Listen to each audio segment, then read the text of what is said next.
Hello and welcome to Catalyst Happy Hourish with me, Anthony. Me, Darren. And today we have a very special podcast. You don't just have to listen to our voices, but before we tell you more on that, just to let you know, you can head over to our website, www.catalystyouth.org.uk, where you can find our Facebook, Instagram, Twitter, and so much more, as well as our email addresses, Anthony, Darren, or info@catalystyouth.org.uk. Send us questions, send us things to talk about, send us complaints. We won't read the complaints, but you can send them anyway. So... We'll read them, we'll just delete them. We will. But also a reminder, head over to our website because 25th to 29th of July 2022, we finally have our face-to-face summer camp happening again after 2 years of being online. We'd love for you to join us, ages 11 to 17. And hopefully by that point, because we're recording this on Thursday, for a release date on Friday, that I'll update the website just to make sure that you can actually see that we are doing the camp. Because I've forgotten that bit. I did not write that down in our little meeting that we had. But all based around the world in 80 days, so it's exciting. Yes. Anyway, today we have a special guest. We have Ben McKelvey with us. Thank you so much for joining us. Thank you very much for having me. Yeah, I mean, I'm excited about this one. It's going to be great to chat. I'm not going to say what you do yet because obviously that's one of the questions. But we are still working through our series of careers that people have, and you're here today to talk about what you do and where we go from there. So exciting. But Darren, do you want to kick us off with conversation? Yeah, sure. Well, like with all our guests that we have on, we always have this question because it's a nice, easy one. Well, we say easy. Everyone says, "Oh, that's a hard question." So it's easy to us. We think it's an easy question. But what is your all-time favourite movie? It is a tough question. You know, you can't say that's an easy one. I'm a big film fan. I love going to the cinema, and I've got a big collection of films. So it is a bit of a tough one. But if I was pushed, I would say I think it's got to be Gladiator for me. Yes. Oh, good choice. Actually, it's so good. Like the music and stuff. Just the whole film is just amazing. It's just it's just an absolute banger. Love it. I've seen it a lot of times. Yeah, and linking on with that, what's your opinion on the rumour that there's going to be a Gladiator 2? I didn't even know there was a rumour, so this is new. Really? Yeah, well, you heard it here first. Maybe I've made it up. Maybe our podcast is now just going to promote something that's not even happening. Do you know what? It just depends on you know, I wouldn't be opposed to it. I mean, one of my favourite all-time films is Papillon with Steve McQueen, and I was really wary about the remake that they did of it, and the remake was amazing. It was brilliant. So you know, is it like a remake or is it just like following on from the... So all I saw was them saying Gladiator 2, so I'm presuming either going to be following on or it's going to be a prequel. All right. Darren, I can see you're looking it up currently. I've literally just Google searched it, and I mean, it is Ridley Scott. I guess he was the director or something. Yeah, he was. Yeah. Even at 83, I didn't realise he was that old. Did he? Yeah. I didn't realise he was that old. He's looking, to do the sequel, the long-awaited sequel to Gladiator. Wow. Following his 14th century epic, The Last Duel. I'm trying to scroll down and speed read. I mean, the point is they're doing one apparently. Wow. I look forward to seeing it when it comes out. Yeah. Okay. I mean, the best moment of that film for me is his speech in the Colosseum. It's so good, isn't it? That just, you know, when the hairs on the back of your neck stand up. For me, that is that moment. I'm like, oh, yes. And the ending as well is just so emotional. Yeah. Like, you know, sometimes when you watch like a film is so good and you kind of secretly, you know, it's not going to change the ending because you've seen it so many times, but you're kind of hoping it'd be a different ending because it's so sad. And you're like, and it's so good. Yeah, it's a great film. Yeah. Even the music score as well. It's amazing. Yeah. I mean, I even downloaded the soundtrack after watching the movie because I loved that music so much. Yeah. So, no, you're not alone. You're not alone there. That's amazing. And if you don't know the speech from Gladiator, if I remember rightly, Darren, on our blogs on the website, you've actually written that speech in somewhere. You're going to have to search to find out which one it is because I can't remember which one. Oh, yeah, there is. It's it's just a classic film moment. Yeah, it's so good. I love it just when he throws his sword up like into the crowd as well. It's well, that's the bit where he goes, "Are you not entertained?" Yeah, isn't it? yeah. It's just quality. I need to watch that again. I think. Yeah, I was just thinking exactly the same thinking. I'm going to go watch that film again. It's still. I saw it. I watched it again. I think last year I watched it at some point, or I saw a bit of it, and it's still so emotional. Like it's just amazing. Great film. Great film. Okay, well. So leading on to our next question then, again, another one which we ask all our guests, and it's along the same lines of favourites, but do you have a favourite album or artist? We're happy for you to go either way.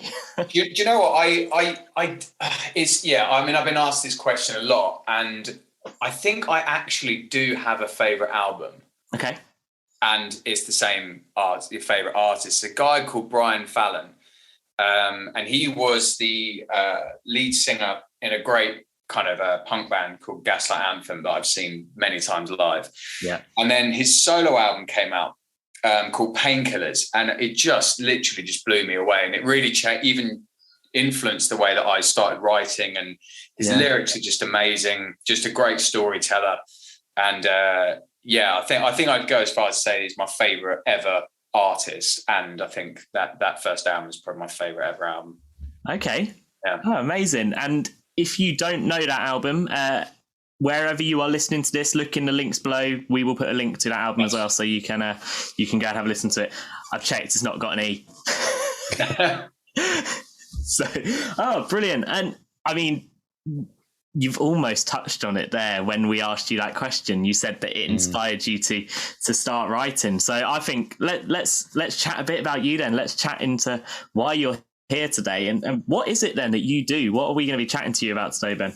I do music full time now. So it took me a long time to get there. I'm not going to lie. It is a very tough profession, and you have to have your kind of wits about you and work incredibly hard if you want to make it happen. But yeah, I've been self-employed since I was 21. And I was a personal trainer before, so I had a kind of little business that I ran, and I think I did that for about 5 or 6 years. Before then I got a bit of a break and started touring pretty much full time, bar the last couple of years where everything's obviously been locked down. But it's been a long road, but here we are. Yeah, love that. And I mean, you say that you hadn't been touring, but you've just finished quite a big tour. Oh yeah, no, I obviously did that one. Yeah, so I just got off tour with supporting Scout for Girls for 2 months. Yeah. Which was absolutely amazing, especially after 18 months of no live music. But it's actually the second time I've toured with them. I toured with them in 2017. We did 4 weeks on the road together. So it was great going back because obviously the same band members, but all the same crew as well. So it was kind of like just a massive lads trip for 2 months, really, because everyone was so excited to be playing live music again, and just kind of it was just brilliant. It was so much fun. It's the best time I've ever had on the road. So it was it was pretty special. I loved it. Nice. Love that. Yeah, I mean, it's been my all-time goal to go and see Scouting for Girls. Still not done it. It's been. Oh really? Yeah, I've been trying, and because to give you some perspective, Anthony is in West Sussex, I'm in Somerset, and they came to Exeter University not too long ago and played, and I was going to try and get there, but other commitments came up. So it's one of those things that it's on the list of bands to see. They're amazing live as well. It's just like the ultimate feel-good gig. Yeah. Everyone there has such a good time, and I think that's why they're just so much fun to tour with, because the crowds are just so up for it every night. Yeah. So you never have a bad gig. You just walk on, and because it's weird being a support act because you're kind of in the way. Like when people go to a gig, unless you're well known, you're kind of, everyone's sort of just waiting for the main act, and you're sort of there to like warm them up. But it's for a support act, it is the best gig you could get, because everyone just wants to get on side and make a load of noise and support you. So it's like the best job ever. It's great. Yeah, and I would say the best gig on that tour was Brighton, obviously, wouldn't you, Ben? Like, yeah, the best atmosphere, best crowd, yeah. Brighton was pretty good. Yeah. It was really fun. In fact, I think I had I can't remember all the days do blur a bit into one, but Brighton was great because I used to live there. I lived there for a couple of years, so I don't get down there very often. And when I went down there, I was just like, oh man, I just love this city so much. It's such a great town. Brighton was a lot of fun. Brighton was great. Always is, to be fair. There we go. Heard it here first. The one I was at, best gig. There you go. Yeah, I reckon if you've been interviewed by somebody else, then you'll be going, that town was really good. That was the best one. That's every night you go and be like, this has been the best gig of the tour so far. You've been the best audience. Thank you very much. Yeah, I do love that though. When you go to a gig and they're like, do you know what? You guys have been the loudest so far. And I think the worst one that ever happened at, where I suddenly realised, I think a lot of artists just say that, was it was the first night of tour, and they were like, oh, loudest so far. Well, yeah, we are, mate, because you've just started. True. It's like when bands put an album out in like January and the review is like, oh, best album of the year. And you're like, well, it should be the best album. The first one has come out. Like, it's the only one. Yeah. But I've been missing a trick there for my PR, because as soon as you got that quote from like, someone good, you'd be like, great, let's bang that on an advert and put that out. Great. Yeah. It's amazing. Yeah. So our next question then for you is, how did you actually get into your music career? What kind of got you there? You said that you were a personal trainer before. What happened to then go, I'm going to do this full time? So I was originally I've always played music. So I was actually a drummer before. So I was a drummer. Well, I still am a drummer technically, I suppose. But I was a drummer in a band for when I was about 14. Me and my mates made a band and we took it very seriously. And we did all the, sleeping in the back of vans and, doing the toilet circuits for years until we were about 21. And then that kind of fizzled out and ended. Everyone went their separate ways. And I had no intentions of really ever doing it properly. But I started, I got really ill. So I was kind of bedbound for about a month.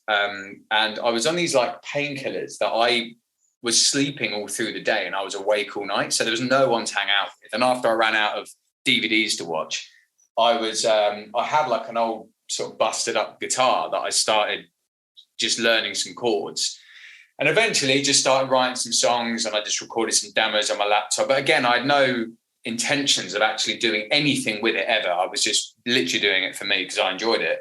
Yeah. And then I started kind of thinking about it, and there was an open mic night at my local pub down the Swan, and I was like, humming and ahhing, and I was like, I don't know. And then my granddad passed away, and when we were driving back from Devon, we went and kind of said our goodbyes, and on the way back, we got the call, saying that he'd gone.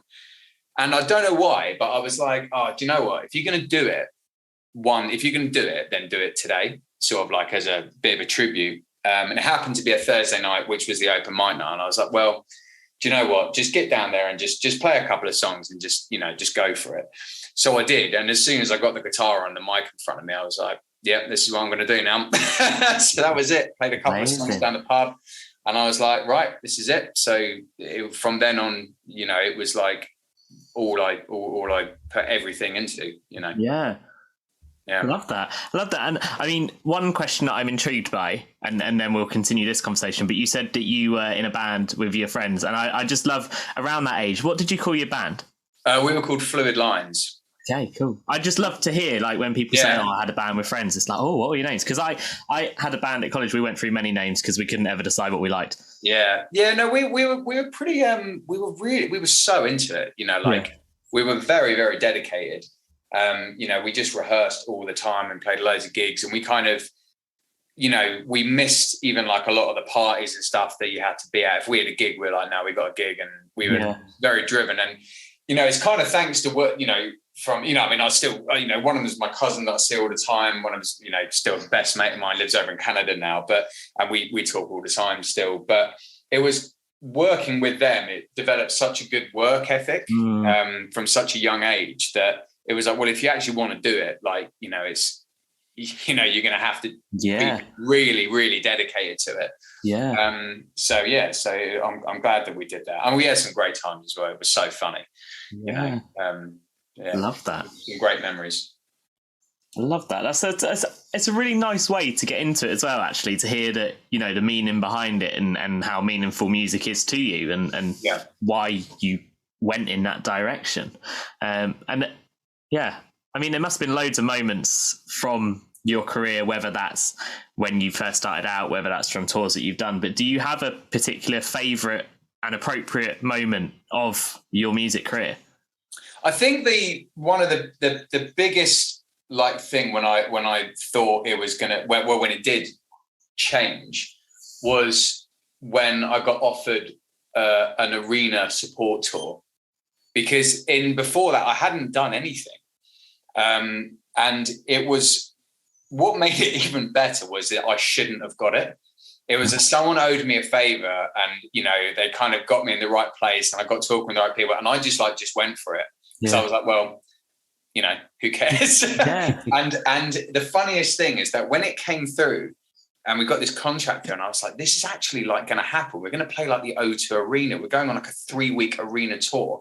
And I literally called up my mates and was like, have you still got that bass that you had when you were 14? It's like, oh yeah, I think so. It's like, do you reckon you can learn some songs? Because I haven't got a band and I've got this massive tour. And if you want to come on it, then let's do it. Yeah. And so literally just went with my mates.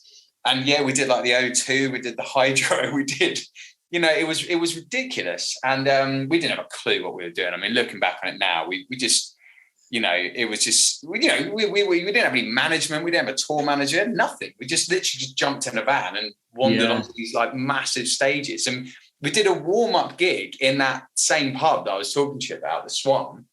And we did a gig there to practice. And then 3 days later, we were the 3 Arena in Dublin, playing to 13,000 people. It's God, we're so unprepared. It's ridiculous.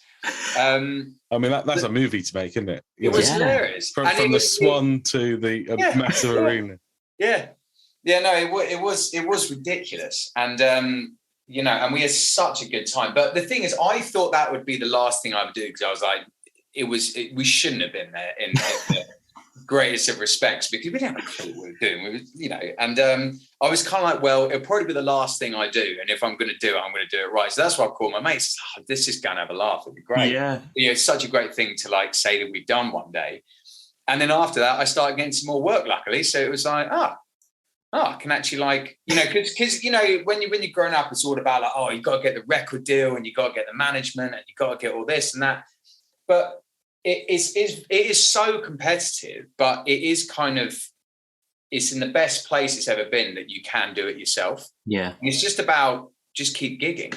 If you keep gigging, you keep meeting more people that hopefully will like your stuff, and then they come to your gigs, and then, they support you by buying your merch or joining your fan club or whatever. And it just grows steadily, and I kind of wish that I'd told, someone could have told me that at a young age, to be like, just don't panic about it. Just keep working at it bit by bit and build it brick by brick, Yeah. And that's, Cool. Who were you supporting at that point? What was that? We were supporting Wet, Wet, Wet. That's what I mean. Wow. You know what I mean? It was their comeback, and they hadn't played together for however many years. And honestly, that's what I mean. It was just why? I love that. I was going to say, and you said that it was just, wet, wet, wet. Well, I went on tour. I went on tour with a couple of other bands after that. But then I got offered to tour with Mike and the Mechanics, and it was literally just me. And we did. I remember playing the Royal Albert Hall, and and this is only a year later. So bear in mind, I was still what is going on? And I called my mate, because I did the tour on my own. That time, and then I called my mate Paul, and I was like, "Oh, are you busy on Sunday?" He's like, "Nah." I was like, "Do you want to come play the Royal Albert Hall?"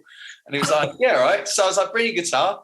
And literally, I mean, that was, I think I might have been pushing my luck a little bit there, because even I think it was the tour manager at the time was like, "Who's he?" I was like, "Oh, it's my mate." And he was like, "Oh, right." And I was like, "Come, it's the Royal Albert Hall." I was like, "Yeah, just come bring your guitar." Yeah.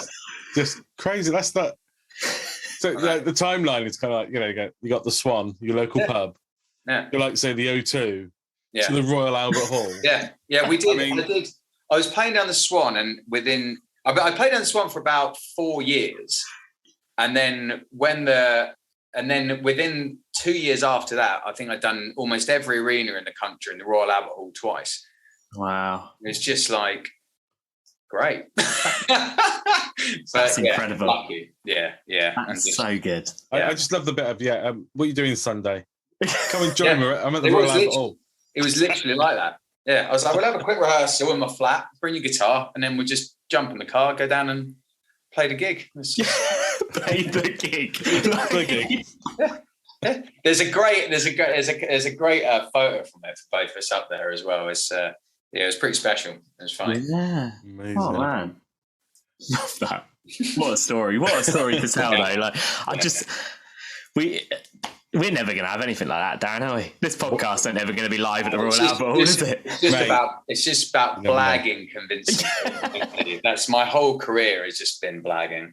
Yeah, that's been how many people can you bring to the gig? Oh, hundreds, mate.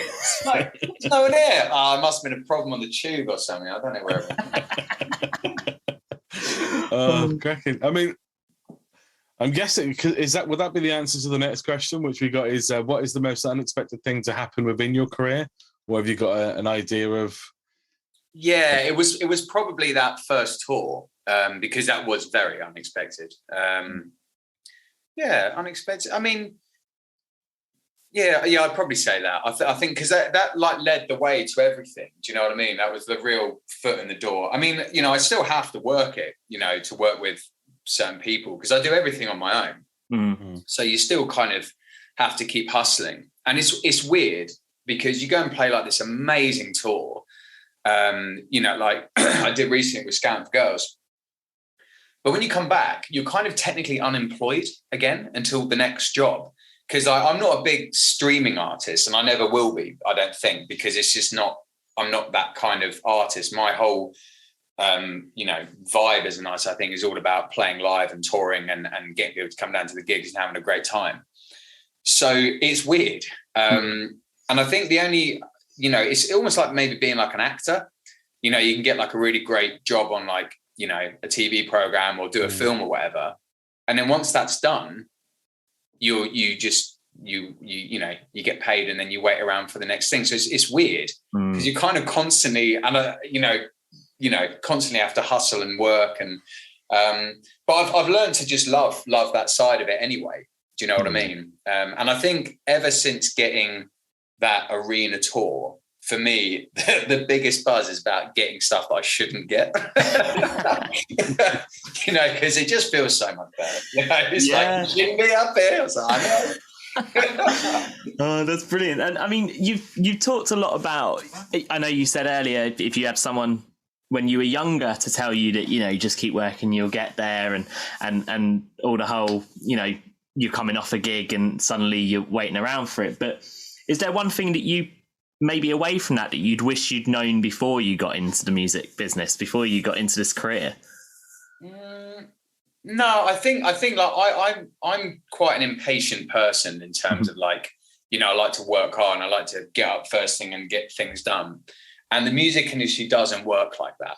Mm-hmm. Do you know what I mean? Like, especially if you're asking for favors or, you're one of the smaller acts that people are working with, like, and it's something I've had to learn and I'm still learning, to just be patient and to not worry, because if you're good enough and then people want to work with you, then they will. Mm-hmm. It's just they probably do it in their own time, but that's okay. But I guess that's like a lot of industries, you know what I mean? When you're trying to get your foot in the door with anything, you can't suddenly be like, well, I've sent you an email, so why haven't you replied? But like, well, because they probably get 100 emails and you are the least important, whether you like it or not. So it's, I think, patience. I feel like I probably would have saved me quite a lot of stress over the years, just to be like, you can only do so much, Yeah, no, that's cool. And I think, as you say, I think that's a lot of careers, isn't it? I think a lot of us will jump into a career and think, right, here we go, I'm in now, let's keep going. Whereas actually it doesn't necessarily all just come straight away. So you absolutely have to do your time. You know what I mean? It's like, it's like saying, played empty bars and empty rooms for, I don't know what it was, 7 years before got like the break. So you're like, okay, it was like a really great break, and it was massive, in terms of size of the tour. But, like 6-7 years of playing to no one, for never getting paid. Yeah. Is that's a long time. What I mean? I'd get up and, I'd go into London on like a Monday night, play to like an empty bar, get back at, whatever time, midnight, 1 a.m. Then I'd be up at 5 to train a client. And I did that, 3, 4, sometimes 5 times a week for 6-7 years. Yeah. You know what I mean? It's like you've done your bit, like, so I think some people just be like, oh, it's, suddenly doing that. It's like, well, it's not suddenly, it's taken ages. Yeah. Yeah. Okay. So what then is one of the most, say again, what is one common myth about your profession that you wish to debunk? That you need to go on a terrible music TV show if you want to be successful. I mean, it's like the amount of times people have been like, have you ever thought about going on the X Factor? I'd be like, do I look like I've thought about going on the X Factor? It's like, why would I do that? That sounds terrible. I mean, no disrespect to anyone, like for because anyone that gets up on any stage and performs has got my respect, because it's a big thing to do.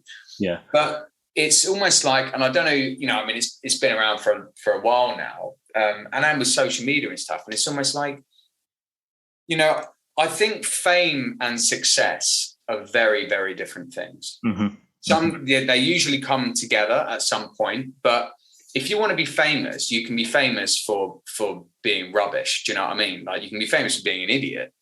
Whereas, like, for me, I'm not bothered about fame, because it's what, it doesn't interest me at all. What does interest me is success, and it's building on what I create each time, trying to make a better record than the one before, trying to do bigger tours, and all that kind of stuff, because that actually has some growth.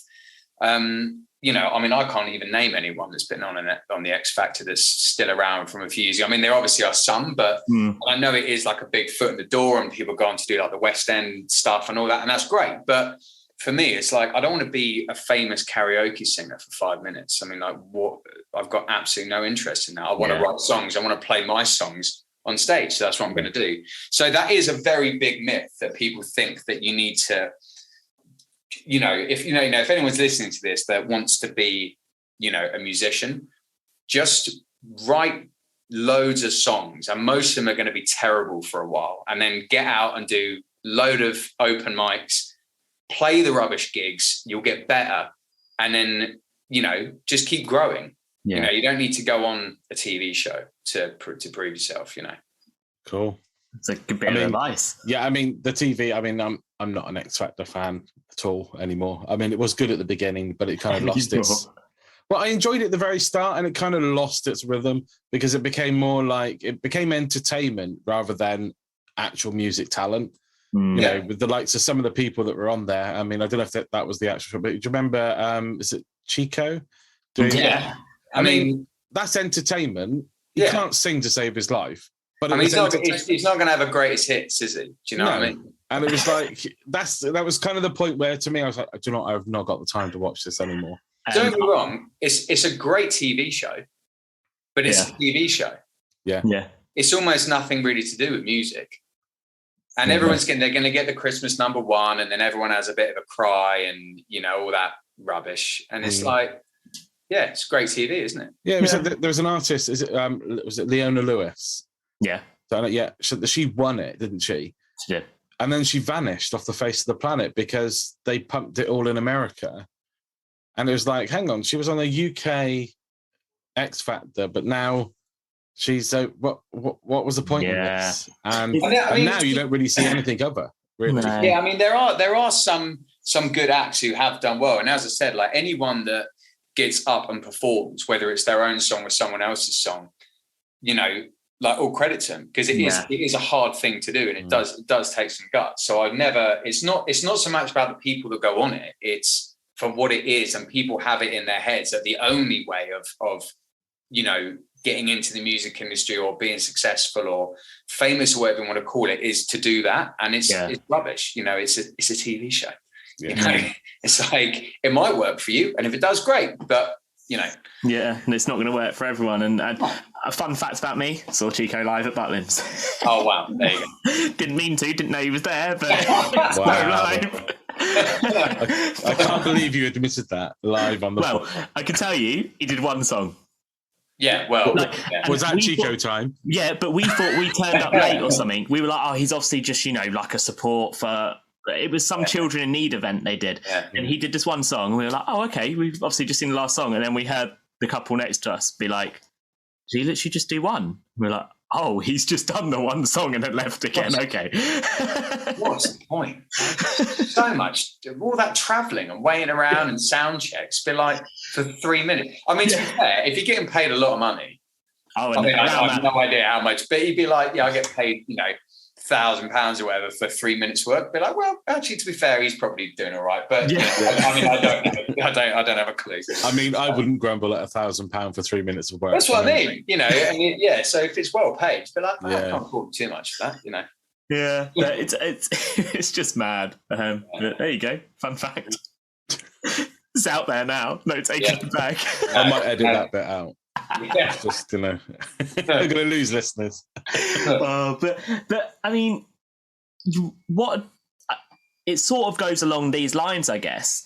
In that the advice you'd give them is probably that they don't have to go on a TV show; they can work hard at it and things like that. But is there any other advice you give, and what resources have you used along the way that have really helped you? I mean, I was very slow getting on the social media side of things. And it is very helpful, providing you don't take it too seriously. And what I mean by that is that so many people are focused on their, numbers on social media. Yeah. So I just couldn't ever be bothered with it. So I was really slow, and that wasn't the right thing to do, because it is the world now, and it is, it has been the world for however long. Yeah. But I was like, Instagram, really? So I can't bother. I want to take a photo of the sandwich I'm eating for lunch and hope I hope I get 10 likes on that. So who cares?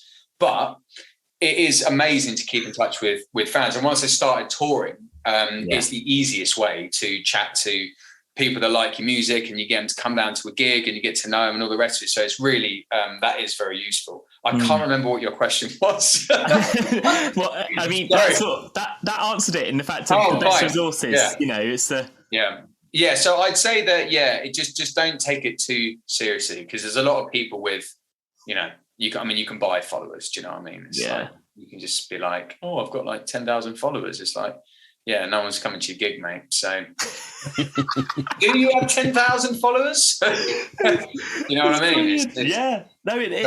It is. And it's interesting because, as you say, it does help to promote, but also you need to have the actual live stuff alongside it as well. It can't all be done just through social media. And I think just listening to lots of different music, I was also a bit lazy on that, I must admit, because I do, everyone likes their genres and everyone likes their music that they like. But I think just like I made a point of watching like a lot of music documentaries about lots of different types of music, and that can definitely be a useful tool. And as I say, nowadays you've got literally everything at the palm of you can literally do, and you can watch anything and you can learn to do anything. Yeah. So, if you don't know how to, restring your guitar, you just put it on YouTube. Whereas before, if you didn't know how to restring a guitar, you didn't know how to restring a guitar. Unless someone shows you, or you do it wrong loads of times until you do it right. So just use all the stuff you have, that's available. Would be my advice. I like it. I mean, that's one of the things that, how I've got through life. It's just literally watching how to do videos. Yeah. When it comes to editing, I have no idea how to edit. that's not my job. I never went to college and learned all that. I mean, it was literally watching, how do I make a fade? YouTube. Yeah. Do that, and that. And I can fade the music out. And it's just literally trial and error, I've been doing some work on my house because, I'm not touring or recording until the end of the month. So I was like, I'm going to be really bored in January. So I was like, I might just change the plugs and light switches in my house, and literally just went on YouTube, So, oh, great. That's something I now learn how to do. I only got electrocuted twice as well, which was great. So, no, it's just kept me on my toes a bit. It's like, oh, got to turn the power off. Got that bit. Shouldn't have skipped the ad. You told you. Yeah. I did that once. I was helping a family out, and literally was just putting a telephone extension cord so they could have a telephone upstairs. And I didn't have no wire strippers. So I just used my mouth just to pull the plastic off. But it was plugged in. Oh, God. And my tongue was numb for ages afterwards because, wow. I mean, it's only a small amount of voltage that goes through your telephone line. Yeah. But it is voltage. And yeah, it was. And do you know what? I've never done that again. I've always made sure I've got wire strippers. Yeah. Or it's not plugged in. Yeah. See, life lessons, guys. Yeah, there you go. There you go. Always turn the power off. Yeah. I tell you what, that's given us a new topic for the podcast, though. Stupid life lessons we've learned. Yeah. Yes, there's one. Oh, brilliant. Actually, speaking of power off, this has happened on 2 tours I've been on. And it happened on the scouting tour. I can't remember which gig it was, but the power went down, or the PA went down.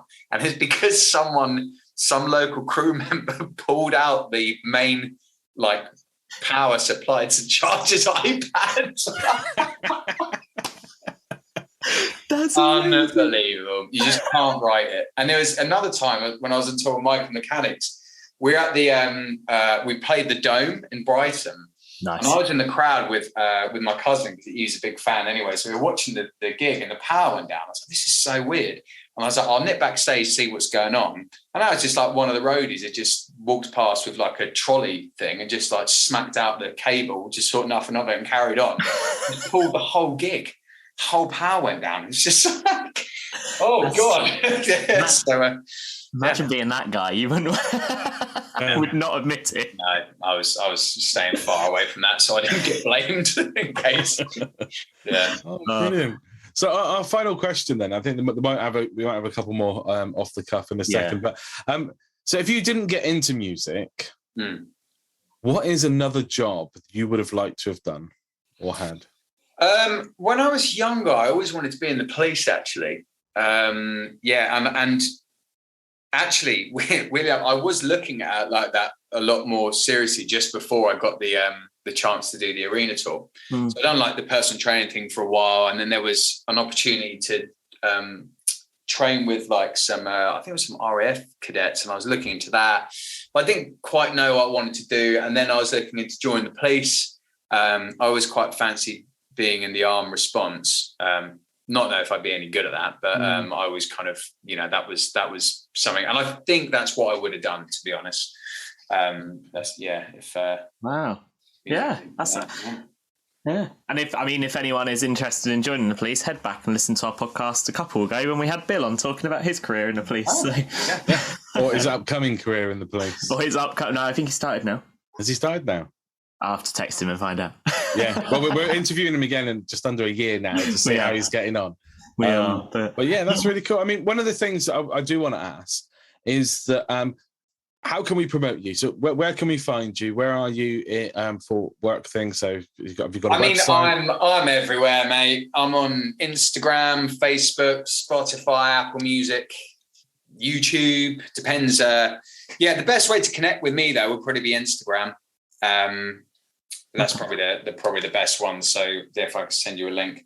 We'll tag you on our Instagram. I've got the page here because I follow it. And what we also do is just Ben McKelvey with a little underscore at the end. That's the best way to contact me and probably to stay in touch with what I'm up to. I'm probably the most active on there. But yeah, music videos on YouTube and lots of songs you can stream on Spotify and Apple Music and all that. Anything you stream on, I'm on it. So cool. And also below you'll find in the description of this podcast, you'll find all the links that we can chuck in there. So have a click on those if you're listening. Have you, I'm just going with some questions that are in my head. You go for it, mate. I'm just going to sit back. Yeah, sit back around. So any upcoming performances you've got that people can go and watch you at?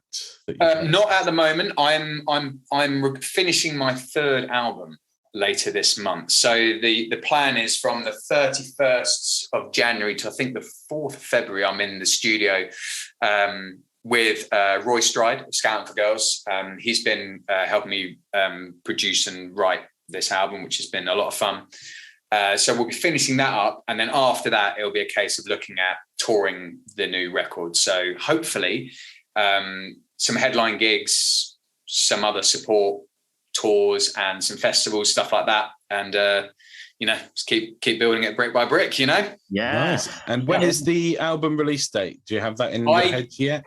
I think, being realistic, it's probably going to be around September, October time. I'd like to put out, once the record's done, I'd basically like to kind of get a new song out every month for the rest of the year. And then, you know what I mean? Like kind of every 4 weeks, just keep dropping a new single to show people what I've been creating. And then, just put out the album kind of after the singles. Yeah, I think that's the plan so far. But it's all a bit up in the air because we were going to announce a headline tour after the Scouting for Girls show, but then obviously there was rumours of more restrictions and stuff coming in. So we're just sort of waiting for everything to just calm down a bit, which, to be fair, I think it has. Because I think now people are like, yeah, it's all going to go ahead. So that was good, but we had to just kind of sit on our hands a little bit. I mean, it was crazy on the tour. It was like the longest UK tour ever, like 2 months just in the UK was pretty mad, considering that most tours of that size are like 3-4 weeks. And this one was like, 8.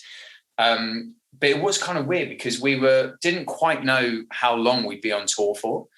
Because there's all these rumours happening. Like, I've heard this place is shutting down a bit, and then they might go to like half the capacity. If that's the case, we might be able to go there. And so we left for this like 2-month tour.